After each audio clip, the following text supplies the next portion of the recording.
नमस्कार बच्चों, मैं विक्रम सिंह। आप सभी ने अभी तक जो भी सपने देखे होंगे उसके साथ मैं एक बात जोड़ना चाहूंगा। एक प्रश्न आपके दिमाग में आ रहा है, जहां तक 11th का एग्जाम हो गया, 11th का रिजल्ट आ गया, 12th में आपके एडमिशन होने हैं और 12th में आप 12th की पढ़ाई करोगे। यानी यहां पर बात एक चल रहा है कि आप 12th की पढ़ाई करें कि सीधे नीट की पढ़ाई करें। क्या नीट 12th की पढ़ाई अलग से करें और नीट की पढ़ाई अलग से करें, या 12th और नीट की पढ़ाई साथ में करें? आपके पास ये एक प्रश्न आ गया है। कई बार ये सुनने को मिल रहा है आपके अपने, आप कर क्या रहे हैं? एक बात तो कर ही रहे हैं ना कि किसी ना किसी से इस बारे में बात कर रहे हैं, और जिनसे भी इस बारे में बात कर रहे हो वो बता रहे हैं कि भाई आप 12th की पढ़ाई 12th को सेपरेटली कर लीजिएगा। जब 12th कंप्लीट हो जाएगा तब उसके 12th के बाद एग्जाम दिला दीजिएगा नीट का। इससे एहसास हो जाएगा कि आप नीट के लिए कितना बेहतर हो जाएंगे। फिर उसके बाद अगर नहीं सिलेक्शन होता है तो एक साल ड्रॉप लेकर के आप नीट की तैयारी कर लीजिएगा, और आपका 12th, आपका नीट भी 12th भी एक बहुत अच्छा चला जाएगा, बहुत बेहतर मार्क्स में मार्किंग होगा, और सबसे बड़ी चीज है कि नीट में सिलेक्शन भी हो जाएगा। एक बात तो ये चल रहा है दिमाग में। दूसरी बात चल रही है हिंदी मीडियम वाले बच्चों का कि यार हिंदी मीडियम वाले बच्चों का तो सिलेक्शन होता नहीं है, तो अपन 12th का एग्जाम दिला लेते हैं अच्छे से, फिर देखेंगे आने वाले साल में नीट का एग्जाम दिलाना है कि नहीं दिलाना है। बहुत सारी बातें हैं, ऐसे ही चल रहा है।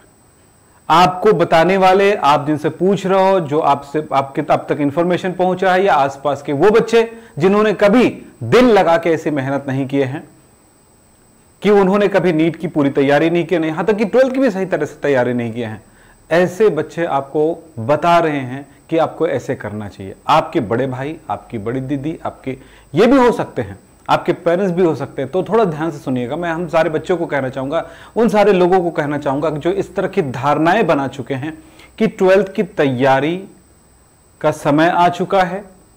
इसमें 12th के साथ पढ़ाई में एक और बात आ रहा है बहुत सारे बच्चों के दिमाग में कि सर मेरा 11th खराब हो गया। ये सवाल कितने बार पूछा जाता है, कितने बार कहा जाता है, मेरा 11th खराब हो गया, मैं आगे पढ़ाई कैसे कर पाऊंगा, 12th ही कैसे पढ़ पाऊंगा कि मैं नीट का भी सोचूं? ये भी जवाब प्रश्न है। कई बच्चों का कहना है कि सर मेरा फिजिकल केमिस्ट्री अच्छी नहीं है, मेरा ऑर्गेनिक केमिस्ट्री अच्छी नहीं है। कई बच्चे बोलते हैं कि मेरा इनऑर्गेनिक केमिस्ट्री भी अच्छी नहीं है, मैं क्या करूं? कुछ बच्चे बोलते हैं कि ओवरऑल केमिस्ट्री अच्छी नहीं है। सर मेरा ये सब्जेक्ट बहुत अच्छा है, बोलते हैं कि बायोलॉजी मेरी बहुत अच्छी है, फिजिक्स और केमिस्ट्री खराब है, या मेरे सारे सब्जेक्ट खराब अच्छे हैं, मेरे केमिस्ट्री खराब है, क्या करूं मैं? तो ये सारे जो कई तरह के जो प्रश्न आ रहे हैं ना, क्यों आ रहे हैं?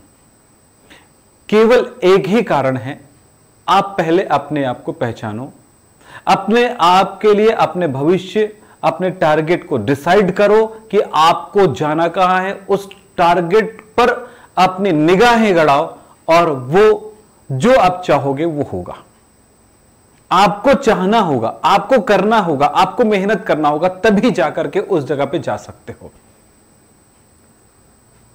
मुझसे पूछोगे, एक जमाने तक मैं यही कहता था कि 12th तक आप अच्छे से तैयारी कर लो, फिर एक साल ड्रॉप करके आप नीट का करना।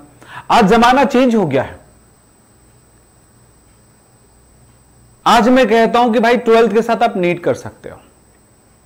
क्यों जमाना चेंज हुआ? कि इस जमाने में आपको और ज्यादा स्किलफुल होना पड़ेगा, 12th के लिए भी और नीट के लिए भी। आपको कई चीजों के साथ आपको अपने कंपटीशन लेके चलने पड़ेंगे। मैं जानता हूं कि बहुत पहले के जमाने की बात है कि बच्चे सिर्फ स्कूल से पढ़ के आते थे, ना कोई ट्यूशन था, ना कुछ था, और सीधा स्कूल जाते थे, स्कूल में फिर पढ़ाई होती थी, फिर एग्जाम दिलाते थे, अच्छे मार्क्स लेकर के निकल जाते थे। एक जमाना ऐसा भी आया कि बच्चे स्कूल जाते थे, घर के लिए होमवर्क होता था, होमवर्क करते थे, फिर उसके बाद एग्जाम निकाल लेते थे। एक जमाना आया स्कूल जाते हैं, आज के जमाने स्कूल जाते हैं, होमवर्क भी है, उसे भी पूरा करना है, घर में रिवीजन भी करते हैं, क्या बोलते हैं, घर में स्टडी भी करते हैं, होम स्टडी भी होती है, और साथ में ट्यूशन भी जाते हैं, और वो सारी चीजों को करने के बाद उस बच्चे के पास समय नहीं बचता, और इस तरह की पढ़ाई हो रहा है, तब जाके अच्छे मार्क्स आते हैं। क्या बात है, समय बदला है ना।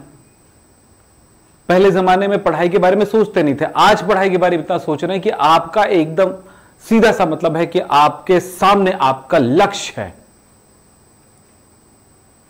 लक्ष्य पे फोकस करना है, अपने टारगेट पे फोकस करना है, लेकिन वो कैसे और किस तरह से करें। जैसे कि आपने कहा सर 12 तो हमने किया ना एग्जाम, 12 तक तो 11 तो कर लिया ना, एग्जाम पेपर हो गया। पहले भैया जब हम क्लास 1 किए तभी तो क्लास 2 किए, क्लास 2 करने के बाद हम तभी तो हम क्लास 3 किए, ऐसे करते करते क्लास 10th किए तभी तो 11th किए। अब 11th करने के बाद 12th करेंगे, 12th के बाद अगला एग्जाम हमारा नीट होगा। बेटा ये कोई क्लास नहीं है कि 12th के बाद आने वाला साल जो है नीट का होगा, 12th के साथ नीट का है, क्योंकि 11th 12th 2 साल की पढ़ाई, 11th की पढ़ाई, फिर उसके बाद होता है 12th की पढ़ाई, और ये दोनों ही पैकेज जो है 2 तरह के एग्जाम निकाल रहा होता है बेहतर तरह से। एक तो बेहतर 12th का एग्जाम निकालता है और दूसरा बेहतर आपके पास नीट का एग्जाम निकालता है, क्योंकि ये दोनों के सिलेबस ही आपके नीट का सिलेबस है ये। और 12th, अच्छा अब यहां पर 11th का क्या रोल है 12th में? 11th का रोल है कि वो 12th को सपोर्ट करता है, 12th को बेहतर बनाने में मदद करता है। लेकिन यहां पर नीट के लिए क्या है, 11th और 12th आप ये मत मानिएगा कि ये 60% है, ये 70%, ये 20%, ये 40%, ये 40%। बेटा ये मान के चलो कि 11th अगर आपने अच्छे से किया तो 12th आपके लिए इजी हो जाता है, 12th का कोर्स इजी हो जाता है। अगर आपने 11th नहीं कर पाए हैं तो क्या करें, इसके बारे में भी बात करूंगा। यहीं पर बात हो रही है 11th से 12th की, 11th जो है 12th को सपोर्ट करता है। अब यहां पर 11th और 12th मिलकर के आपका नीट का तैयारी होती है। यही बात आप समझ लें कि आपके लिए बेहतर क्या होगा कि आपने 11th अगर आपका अच्छा नहीं रहा तो फिर हम कैसे करेंगे नीट, यानी 11th plus 12th plus NEET कैसे करेंगे जिससे इसमें आपको सक्सेस मिल सके। इसके लिए मैं सबसे पहली बात यह कहूंगा कि मेरा यह कहना है कि ये 12th में अगर आ गए हो और 11th नहीं रहा सही, तो 11th के वो टॉपिक जिनसे आपका 12th बेहतर होने वाला है वो मिलती है आपके नीट की सीधे तैयारी से। और नीट की तैयारी अगर करते हो तो 12th के कोर्स और 11th के कोर्स ये दोनों ही सिलेबस मिल करके एक दूसरे को सपोर्ट करते हुए नीट की तैयारी कराता है। यानी आप सिर्फ नीट की तैयारी करना शुरू करोगे आज 12th में आने के बाद, अगर वो सही टीचर है या अगर सही ट्यूशन है, सही ऑफलाइन या ऑनलाइन क्लास है, तो आपको सीधा नीट की तैयारी कराना शुरू करे तो आपको 12th की तैयारी हो जाएगी। और वो इतनी बेहतर होगी 12th की तैयारी कि आप खुद ही हैरान हो जाओगे। आपको लगेगा यार मैं 11th का भी रिजल्ट अच्छा कर लेता यार, 1 साल पहले अगर यही बात सोच लेता तो। ये बात आपको अब नहीं सोच पाए, यहां पे कोई प्रॉब्लम नहीं, क्योंकि हम बच्चों को ये कहते हैं भाई 11 से सोचना शुरू करिए ताकि आपका 11th बेहतर जाए, 12th बेहतर जाए, और 12th इतना बेहतर हो कि उसके साथ 11th और 12th के दोनों के सिलेबस, दोनों का कोर्स आपके नीट को एक ताकत दे, एक रास्ता बनाए इस जगह पे पहुंचने के लिए, इसको सक्सेस दिलाए। लेकिन यहीं पर बात हुआ कि अगर ये छूट गया है तो भी ये 12th जब आओगे यानी नीट की जब तैयारी करोगे तो 11th का वो सारे टॉपिक जो 12th को सपोर्ट करता है, वो सारे टॉपिक जो नीट के लिए सारे टॉपिक, नीट का पूरा, भाई नीट में क्या होगा, पूरा 11th होगा, पूरे 11th की पूरी पढ़ाई आपको नीट के लिए कराया जाएगा। 12th को भी सपोर्ट मिलेगा और 12th की जो पढ़ाई होगी वो भी यहां पर आएगा। तो 50-50% कंप्लीट नीट हो जाएगा। नीट का 11th का कंप्लीट कोर्स और 12th का पूरा कोर्स ये मिला करके अगर देखा जाए तो 100% आपकी नीट की तैयारी हो गई। बहुत सारे जो चैप्टर्स थे जिसको छोड़ दिया गया था पिछले सालों तक, 11 में भी हटा दिया गया था, स्किप कर दिया गया था, उन सारे चैप्टर्स को भी यहां पर आपको समझने में मदद मिलेगा और वहां पर समझ करके आप 12th को बेहतर और नीट को भी बेहतर बना सकते हो। तो ये एक बात होती। तो सीधा सा मेरा कहना है कि नीट की तैयारी अगर आप सीधा करना शुरू करोगे, या यानी यहां पर कहेंगे नीट की तैयारी होगी तो आपकी 12th की तैयारी होगी और 11th की भी तैयारी होगी। और 11th की तैयारी करने का क्या मतलब, यही बात समझ में आ रहा होगा।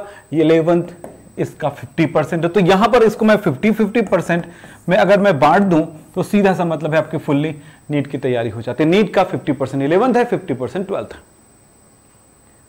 जब आप अभी चूंकि 11th में कुछ नहीं किया तो आपका कॉन्सेप्ट क्लियर नहीं हो पाता है, यानी 11th में अगर कुछ चीज छूट गया होगा पढ़ाई के समय या आपने उतना ध्यान नहीं दे पाए होंगे तो ये हो सकता है।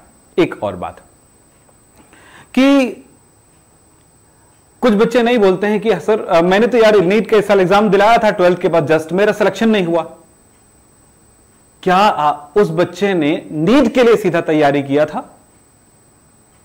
यह भी बहुत मायने रखता है। नहीं रख करते हैं, वो सीधा सीधा वो 12th का एग्जाम दिलाते हैं और 12th के बाद ये सोच लेते हैं कि यार 12th तो दिलाई है, चलो नीट का भी दिला के देख लेते हैं। भैया नीट की तैयारी, नीट का तरीका अलग होता है, इसलिए इस बात का जरूर ध्यान रखेंगे कि तैयारी अगर कोई बेहतर जगह से आप कर रहे हो तो सच में आपकी बेहतर तैयारी होगी और बेहतर सक्सेस भी मिलेगा। इसलिए हम लोग ये चाहते हैं कि आपकी हर एक बात, हर एक पढ़ाई को बेहतर बनाने के लिए हम इन सारी चीजों का प्लान करते हैं। तो एक बात और समझ के चलना है कि अब मैं ये कहूं कि आपकी तैयारी में इस बात का ध्यान रखें कि नीट अगर आपका टारगेट है, नीट यदि आपका टारगेट है तो आप क्या करेंगे? पहली बात तो यही है कि एक चीज जो आपका गड़बड़ाया हुआ है वो है एक ऐसा टीला जो 11th है, इसे सही करना होगा। यानी अगर ये 11th नहीं तो नीट भी नहीं हो सकता, आपको पता है बात। 12th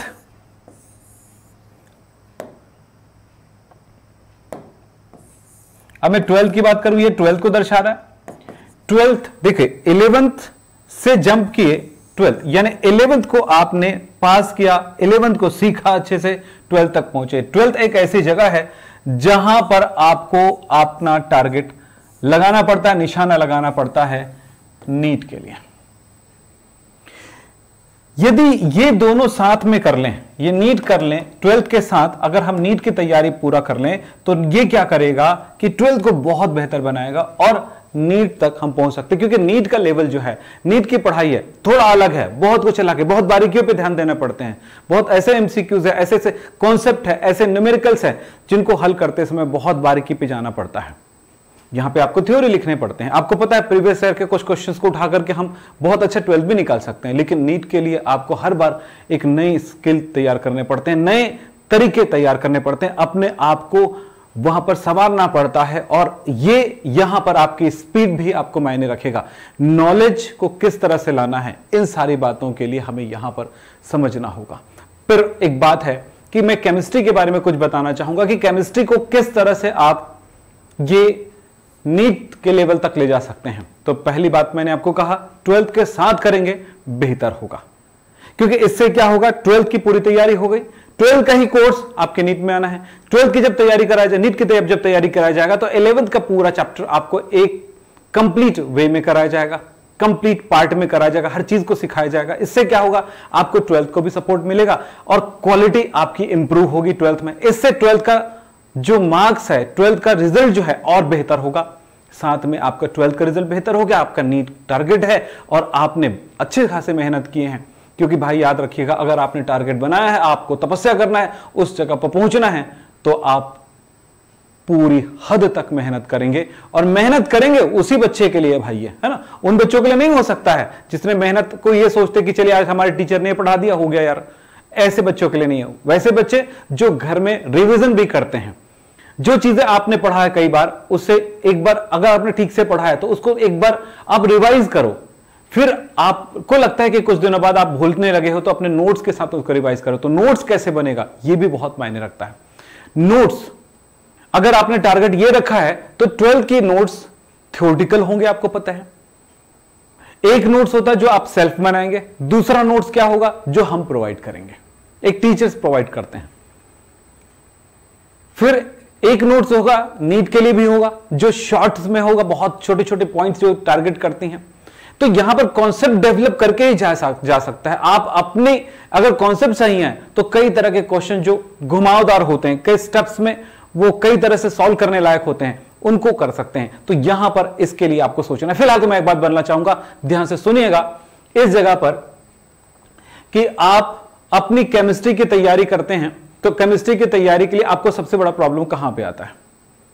सबसे बड़ा प्रॉब्लम आता है, चलो फिजिकल केमिस्ट्री में जाते हैं, तो पहली प्रॉब्लम है कि हम कॉन्सेप्ट को अगर सही तरह समझें तो किस जगह पर कौन सा फॉर्मूला लगाना है वो आपको पता चल जाता है। बात बच्चे बोलते हैं कि सर फॉर्मूले भूल जाते हैं, न्यूमेरिकल के लिए फॉर्मूले भूल जाते हैं। मैं कहता हूं न्यूमेरिकल के लिए फॉर्मूले नहीं भूलते हैं, अक्सर हमने उसमें प्रैक्टिस ही नहीं किया ना, तो फॉर्मूले तो भूलेंगे। तो हमें कई बार प्रैक्टिस करने पड़ते हैं। जो प्रश्न टीचर ने कराए हैं उन प्रश्नों को बार बार हल करें, फिर उसके बाद कुछ नए प्रश्नों के साथ हल करते हुए आगे बढ़ें। और ऐसे प्रश्न जो एग्जाम में आते हैं, जो प्रीवियस में आए हुए थे, उन प्रश्नों को भी हल करो। फिर उसके बाद एनसीईआरटी बुक के क्वेश्चंस को हल करो। फिर और भी क्वेश्चन जो हम डीपीपी में देते हैं उन प्रश्नों को हल करोगे। सो क्या हो जाता है, एक आदत से बन जाती है। एक और बात, जो प्रश्न जो फॉर्मूले होते हैं बेटा, एक जैसे चैप्टर, कोई चैप्टर, जैसे मैं सॉल्यूशन की बात करूंगा, विलियन वाला चैप्टर है, क्लास 12 में पहला चैप्टर, अब नए सालों में आ गए हैं। तो उस चैप्टर को अगर आपने पढ़ा, पूरी तरह समझाया गया, तो दो बातें सीखना पड़ता है। एक तो उसका कॉन्सेप्ट क्या है, हर एक टॉपिक का है कॉन्सेप्ट क्या है, उसका क्या महत्व है, और उसका जो साइंस है वो क्या है, उसकी थ्योरी क्या है, उसके साथ उसके फॉर्मूले। अक्सर ये होता है कि उसके फॉर्मूले भूल जाते हैं ना। न्यूमेरिकल जब हमने कहा मोलरता, मोललता, मोल प्रभाव, इन सबके फॉर्मूले अगर भूल रहे हैं, कोई बात नहीं, उसका एक चार्ट बना लीजिए। क्योंकि वो चार्ट जो है, उस चार्ट को सामने रखिए, बार बार उसको देखिए, कोई परेशानी नहीं, चार्ट को देखिए, चार्ट को देख करके बनाइए और सॉल्व करते जाइए। एक समय ऐसे आएगा कि वो चार्ट पूरा याद हो जाएगा। लेकिन ऐसा नहीं है कि आपने एक क्वेश्चन, आपने दो, एक फॉर्मूला है जैसे मोलरता का फॉर्मूला है, तो उसी को यूज करके आप उसी के क्वेश्चन बना लिए और फिर उसके बाद बाकी चीजों को छोड़ दिया। ऐसा नहीं, जितने टॉपिक से रिलेटेड है सारे टॉपिक के क्वेश्चन या सारे कॉन्सेप्ट के क्वेश्चंस आपको करने होंगे। फिर बात करूंगा मैं यहां पे कि अगर हम फिजिकल केमिस्ट्री पढ़ रहे हैं तो फिजिकल केमिस्ट्री का सबसे बड़ा प्रॉब्लम, जैसे कि मैंने कहा, फॉर्मूला चार्ट आपके पास होना चाहिए, आपको बनाना है या हम बना के आपको देंगे। दोनों स्थितियां होती हैं, हम बनवाते हैं, आपको बना के देते हैं ताकि आपको याद हो जाए। फिर बात करूंगा मैं यहां पे कि न्यूमेरिकल्स, इसी के बेस पर आपको न्यूमेरिकल बनाना है। न्यूमेरिकल पे आप प्रैक्टिस करते जाएंगे, आपके लिए काफी आसान हो जाएगा। यहां पे डेरिवेशन का भी बहुत ध्यान रखना है कि देखिए, अक्सर बच्चे ये बोलते हैं कि सर डेरिवेशन तो पूछते नहीं नीट में, तो क्या जरूरत है, लेकिन 11th 12th में पूछते हैं, वहां पे जरूरत है। यही जो डेरिवेशन है वो सिखाता है कि किस फॉर्मूले को कहां पे यूज करना है। कभी दो फॉर्मूले, एक फॉर्मूले से दूसरा, दूसरे से तीसरे फॉर्मूले, नए फॉर्मूले बनाने में मदद करती है अगर आपने डेरिवेशन को ध्यान से पढ़ा हो और समझा हो, उस पर प्रैक्टिस किए हो, न्यूमेरिकल किए हो, तो ये संभव है। फिर बात होता है यहां पे एनसीईआरटी के बुक्स को अच्छे से स्टडी करना है भाई, अच्छे से समझना, अच्छे से पढ़ना है, लर्न करना, सीखना है, रटना भी है, लेकिन इतना ऐसे नहीं रटे कि रट के हमने याद तो कर लिया समय पर, वो काम ना है। रटने का इसका मतलब ये नहीं होता है कि रटने का मतलब मैं यहां पर बोलना चाहता हूं कि कुछ चीजों को अपने दिमाग में बिठाना है, फिर उसके बाद उन्हीं को आधार मान करके बाकी चीजों पर प्रैक्टिस करते जाना है। एग्जाम्पलर से बहुत क्वेश्चन आते हैं, इनके प्रश्नों को भी हल करके देखेंगे, उनको सॉल्व करेंगे, तो जाकर के आपके दिमाग में एक प्रोसेसिंग होती कि हम हर एक चीज को हल कर पाते हैं। फिर बात करूंगा डीपीपी, आपको जो दिया जाता है एक शिक्षक के द्वारा, एक टीचर के द्वारा, एक क्लासरूम, एक बैच के द्वारा, वो जो डीपीपी रोज daily practice paper daily solve करना है, और वो जब सॉल्व करते हैं तो आप में क्वालिटी डेवलप हो जाता है। ये ऐसा शीट होता है जिसके बेस पर आप में डेवलपमेंट जल्दी से होगा, लेकिन याद रखना मेहनत करना पड़ता है। तो मैं यहां पर और बात बताना चाहूंगा कि फिजिकल केमिस्ट्री में बहुत ज्यादा प्रॉब्लम तब होता है जब बच्चा रेगुलर प्रैक्टिस नहीं करता है। खासतौर पे जो बायोलॉजी वाले बच्चे हैं वो क्या सोचते हैं, इसमें न्यूमेरिकल वाला पोर्शन छोड़ देते हैं। यार एक बात और बोलना चाहूंगा कि जब न्यूमेरिकल करते हो तो उसके लिए कैलकुलेशन आपको आनी चाहिए। कैलकुलेशन पे जितना ध्यान दोगे उतना आसान होगा, उतना ही फास्ट होगा। आगे बात करूंगा मैं यहां पे कि वो है प्रीवियस ईयर, लगभग 10 सालों के प्रीवियस ईयर क्वेश्चंस पे आप मेहनत करेंगे तो आपके लिए ज्यादा आसान हो जाएगा, आपकी प्रैक्टिस और स्पीड बढ़ जाएगी। अब बात करता हूं मैं यहां पे इनऑर्गेनिक केमिस्ट्री के बारे में। इनऑर्गेनिक केमिस्ट्री में क्या क्या जरूरी होता है? इनऑर्गेनिक केमिस्ट्री में सबसे ज्यादा जरूरी होता है, एक्सेप्शंस आते हैं, तो इसके लिए पीरियोडिक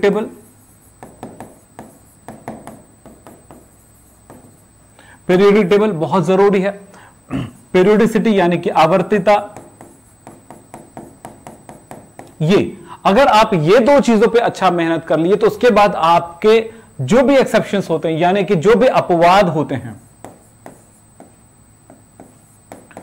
उनको ध्यान में रखना पड़ता है, याद रखना पड़ता है। तो अपवाद से संबंधित क्वेश्चन ज्यादा पूछे जाते हैं। कई बार शायद ये बहुत ज्यादा लोग इस पे काफी इंटरेस्ट लेते हैं क्वेश्चन पेपर बनाने वाले, क्योंकि हो सकता है, देखिए मैंने कहा कि आयनन ऊर्जा ऊपर से नीचे किसी भी वर्ग में नीचे की ओर आते हैं तो आयनन ऊर्जा का मान घटते जाता है।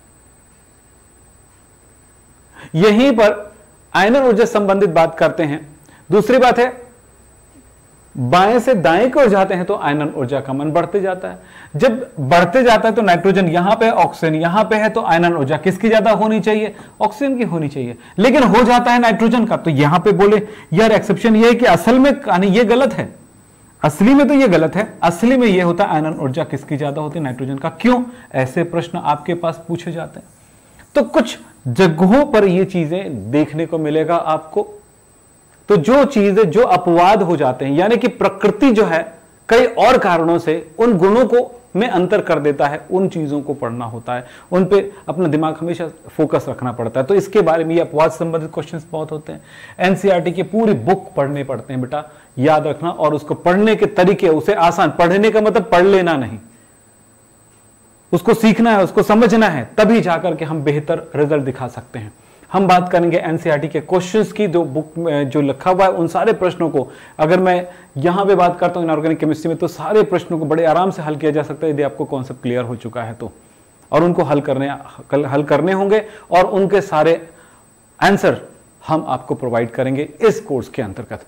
और देखें, डीपीपी और प्रीवियस ईयर क्वेश्चंस ये होने अनिवार्य है आपकी पढ़ाई में। मतलब यह है बेटा जी, इस साल आपको पूरी तपस्या के साथ आने हैं। ऑर्गेनिक केमिस्ट्री में अगर 11th खराब हो गया तो 12th को पकड़ना बहुत आसान नहीं होता है। तो इसको पकड़ने के लिए पूरी चीजों पे ध्यान रखिएगा। सबसे पहली बात है 11th का वो सारी चीजें, IUPAC, isomerism, general organic chemistry, यानी कि चैप्टर नंबर 12 वाला पार्ट आता है, वो बहुत अच्छे से आपको होना चाहिए।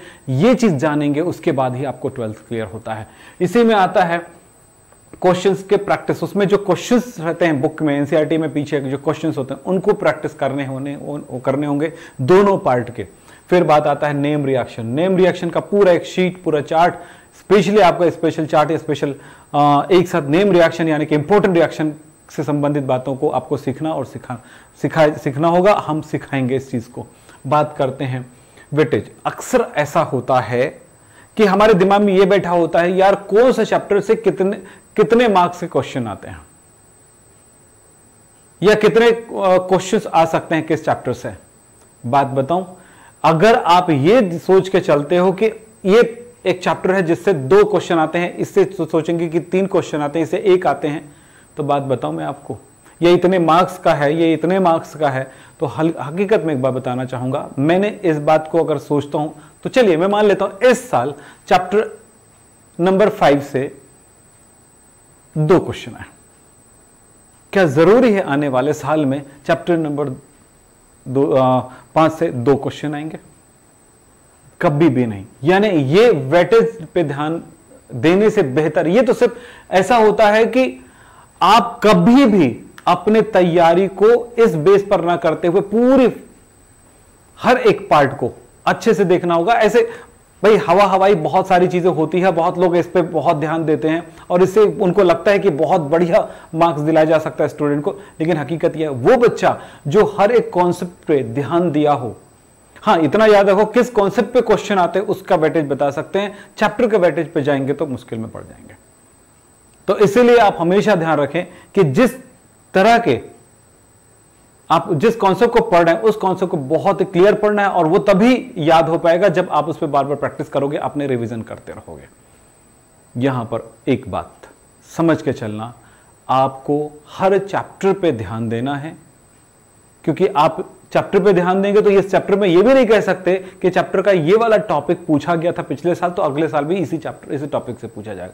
कोई अलग टॉपिक से भी पूछा जा सकता है, ये कोई तरीका नहीं है। बस इतना है कि हमारे पास सिलेबस है, सिलेबस पे ध्यान देने की, इसी सिलेबस के अंदर पढ़ना है, दूसरे सिलेबस के अंदर नहीं पढ़ना है।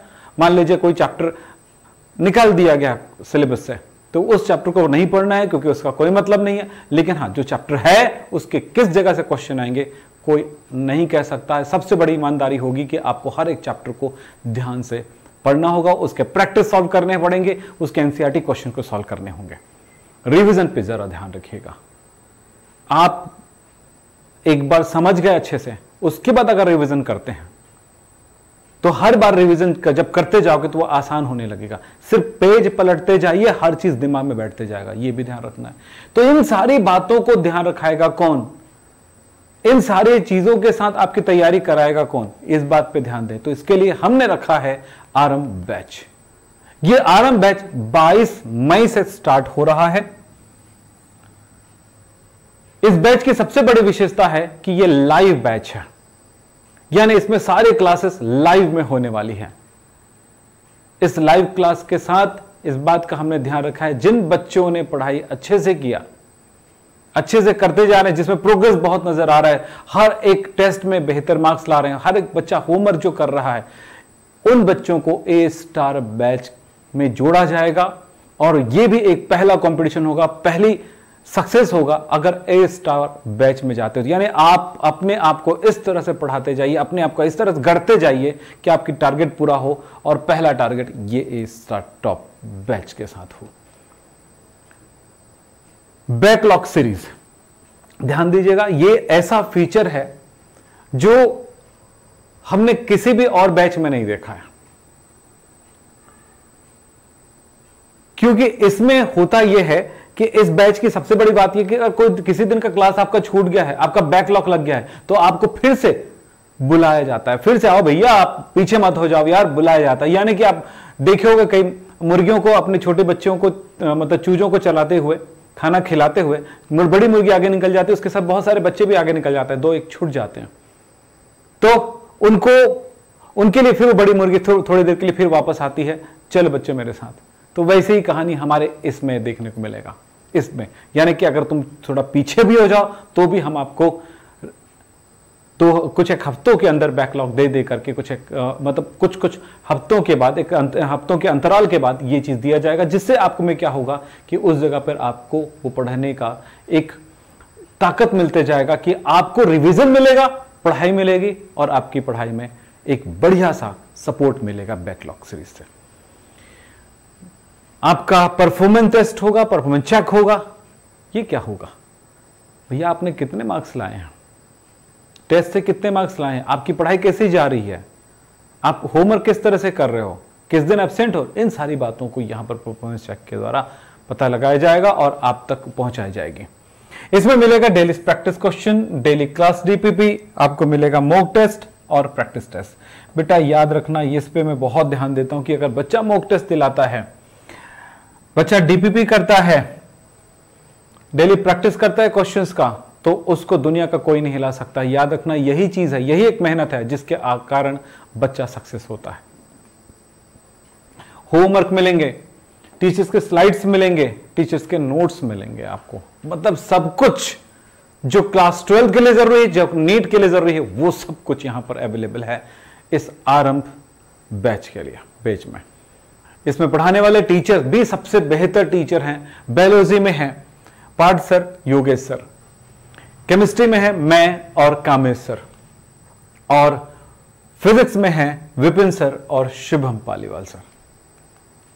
बेटा ये बैच होनी तो बहुत महंगी चाहिए थी, लेकिन बहुत ही सस्ती में हो रही है, बहुत कम फीस में हो रहा है, और इसमें वो सारे फीचर्स मिल रहे हैं। इतने में ही अगर आपका 12th की भी तैयारी हो रही है, आपकी नीट की भी तैयारी हो रही है, समझ लो कि ये सबसे बेहतरीन बैच है, जो कि 15 मई तक ही, यानी कि आज 15 मई तक ही इसका ये प्राइस में मिल जाएगा 6,999 में।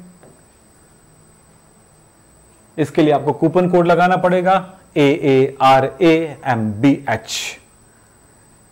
इसमें एडमिशन के लिए हमें कॉल कर सकते हैं 0124-715-8250 पर। अगर किसी तरह का कोई डाउट हो तो भी इसमें आप कर सकते हैं। आप हमसे गूगल शीट है हमारे डिस्क्रिप्शन बॉक्स में दिया गया, उस पर जाकर के लिंक क्लिक करेंगे, वहां से भी आप कर सकते हैं। अगर आप हमसे इस कोर्स के साथ आना चाहते हैं और बेहतरीन पढ़ाई चाहते हैं तो जुड़ जाइए हमारे इस आरंभ बैच के साथ। तो आज की बातें यहीं पे समाप्त करते हैं। नमस्कार, धन्यवाद, थैंक यू।